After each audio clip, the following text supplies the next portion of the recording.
Aloha, I'm Jennifer Sojot, and here are today's top Hawaii headlines from the editors at the Honolulu Star-Advertiser.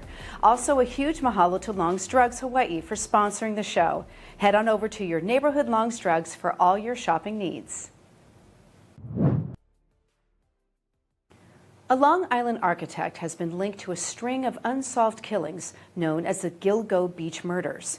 Authorities charged Rex Howerman with murder in the deaths of 3 of 11 victims in a case that has gone unsolved for well over a decade. The 59-year-old architect lives across a bay from where the remains of 9 women, a man, and a toddler were found in 2010 and 2011. Howerman was arrested on Thursday in Massapequa after an investigation tied him to a pickup truck that was seen when one of the victims disappeared in 2010. Detectives obtained his DNA and matched it to genetic material recovered from the bodies.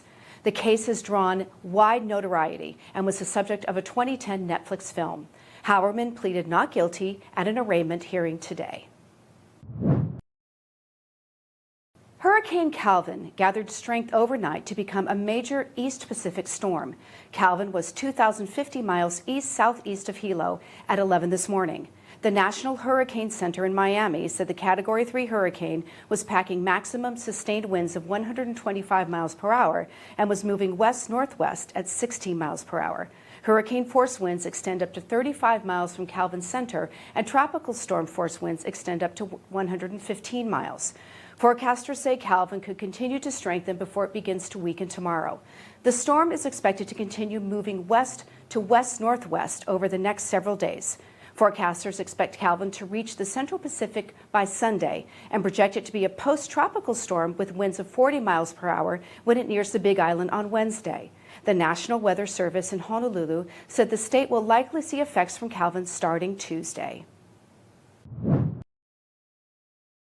Maui is under an increased threat of wildfires as severe drought conditions take hold in southern and western coastal areas of the island. The Hawaii Department of Land and Natural Resources says it is the first severe drought of the summer, and more is expected.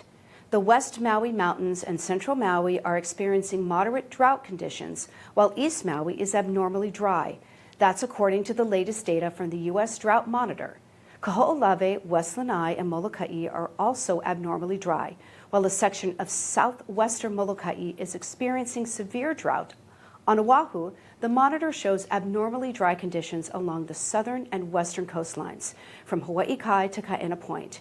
DLNR says wildfires are a year-round threat in Hawaii.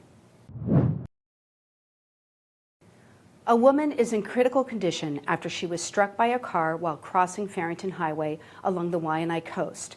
Police said the pedestrian was hit by a 23-year-old woman while driving westbound on the highway near Kahe Power Point at about 12:23 this morning. The pedestrian was walking across the road and was not in a marked crosswalk when she was hit. She was taken to a hospital in critical condition. The driver remained at the scene until first responders arrived. She did not suffer injuries from the collision. Police said speed, drugs, and alcohol do not appear to be factors at this time. An investigation into the incident is ongoing. Wall Street closed the week with a mixed finish today after several big U.S. companies posted stronger than expected profits. The S&P 500 slipped 4.62 or 0.1% to edge back from its highest closing level since April 2022. The Dow Jones Industrial Average rose 113.89 or 0.3%, and the Nasdaq Composite fell 24.87 or 0.2%. The earnings reporting season is just getting underway, and Wall Street's expectations are low. Analysts are forecasting the worst drop in earnings per share for S&P 500 companies since the spring of 2020. Meanwhile, 2 reports earlier this week showed that inflation continued to cool across the U.S. economy in June. Investors are hoping that the situation will prompt the Federal Reserve to stop its aggressive campaign to raise interest rates.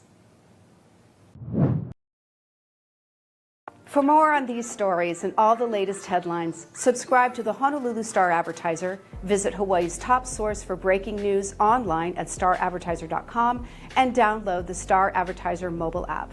Mahalo, have a great day, and we'll see you back here next week.